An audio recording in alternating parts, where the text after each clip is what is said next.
Hey friends, it's Rabbi Jenny Solomon at Beth Myers Synagogue.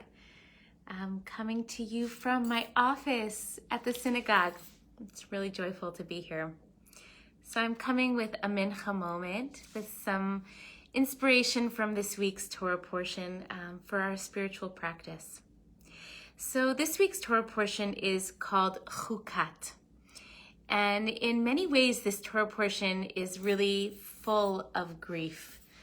Miriam dies, Aaron dies, and of course, our teacher and leader Moses has that famous incident in which instead of speaking to the rock for water to come forth, he strikes the rock. And as a result, the decree is that he is not going to be allowed to enter the promised land. So there's a lot of loss and grief in this Torah portion, some of which is very hard to understand as death and loss so often are.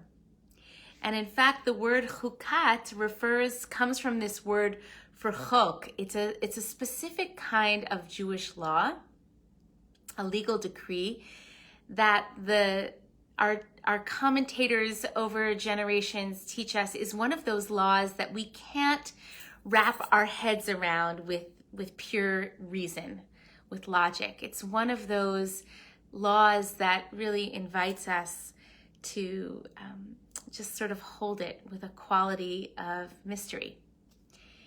And I think so much of life also is an invitation for us to sit in the mystery of not knowing, of not understanding, of not being able to sort of connect the dots, at least especially not in the moment, of the timeline or trajectory.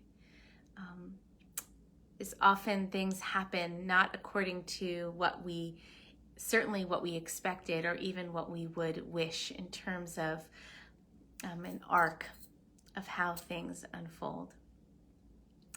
And so I think one of the things that we can explore in our spiritual practice, whether you are in prayer or meditation or in yoga or embodied practice, out in your life, in the world, is really just noticing when we meet these points of resistance, like I didn't want it to end that way, or I didn't want it to end now, or I don't understand why that particular consequence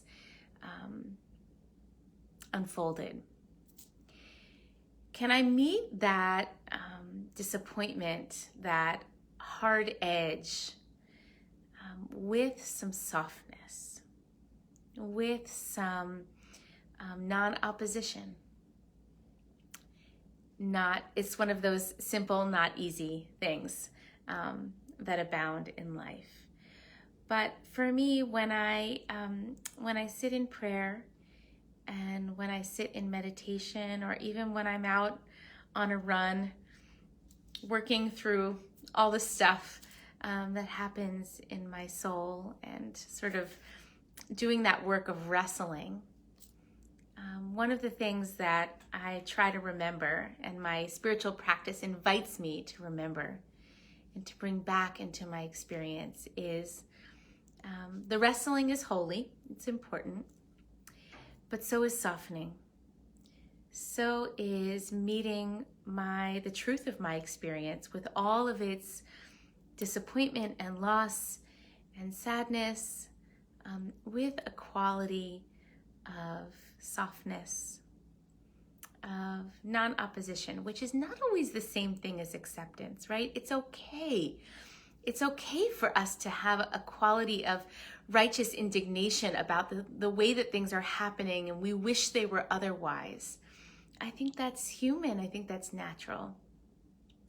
But can I meet that righteous indignation with a quality of softening, of a very intentional choice to release the fight, to loosen my grip on trying to make things other than what they are, And my experience, and I invite you to test this in your own experience, is that this diminishes the suffering.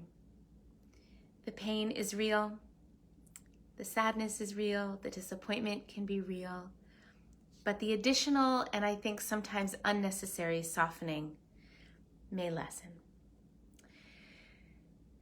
May we all be gifted, blessed, inspired with a greater capacity for softening in the face of hard edges that sometimes we cannot understand, that we wish were otherwise. And may we just continue to help each other soften as we meet those hard edges. Can we very thoughtfully and lovingly bear witness to each other's hard edges and the difficulty that brings, but also strengthen one another to soften, to lessen the fight, so that we can just be with what is together. All right, wishing everyone a good rest of the week. Peace. Shalom.